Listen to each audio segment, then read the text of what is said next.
Top quality और consistent performance के लिए सिर्फ सिल्वर पंप्स। टॉप क्वालिटी और कंसिस्टेंट परफॉर्मेंस के लिए सिर्फ सिल्वर पंप्स, नाम याद रखना।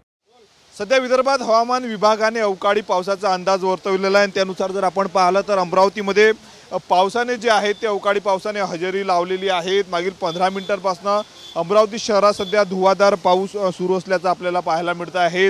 मागील 8 दिवसांपासून जर आपण पाहिलं तर वातावरणामधले जे आहे तापमानामध्ये थोडी घट झालेली आणि ढगाळ वातावरण सध्या आपल्याला अमरावतीमध्ये पाहायला मिळत आहे। विदर्भातल्या अनेक जिल्ह्यांमध्ये सध्या हवामान विभागाने पावसाचा अंदाज सांगितलेला आहे। साधारणतः जून महिन्यात यावर्षी वेळेवर मान्सून दाखल होणार असल्याचा अंदाज हवामान विभागाने वर्तवला। त्यामुळे दुसरीकडे अशा पद्धतीने अवकाळी पाऊस सध्या सुरू झालेला आहे। या अवकाळी पावसाचा फटका जर आपण पाहिलं तर रब्बी हंगामातील कांदा उन्हाळी कांद्यांना जो आहे तो फटकायचा बसणार आहे। सोबतच संत्रा बागांना देखील याचा मोठ्या प्रमाणावर फटका बसणार आहे। आपण दृश्यांमध्ये बघू शकतो धुवाधार असा पाऊस सध्या सुरू आहे। मागील आठवड्यात जर आपण पाहिलं तर अमरावतीच्या अचलपूर तालुक्यामध्ये असेल किंवा मग चांदूरबाजार तालुक्यामध्ये मोठ्या प्रमाणावर गारपीट झाली। या गारपीटीमुळे संत्रा बागांना मोठ्या प्रमाणावर फटका बसलेला आहे। परंतु दुसरीकडे त्या पद्धतीने आता अवकाळी पाऊस येतो, त्यामुळे तापमानात काहीशी घट झालेली आहे। उकाळ्यापासून नागरिकांना दिलासा मिळाला असला तरी शेतकऱ्यांना मात्र या अवकाळी पावसाचा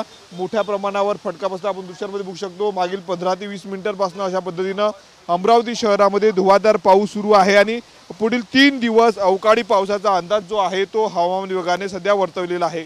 कॅमेरामन निकेत दातोंडेसह मी स्वप्नील उमाप, TV9 मराठी, अमरावती।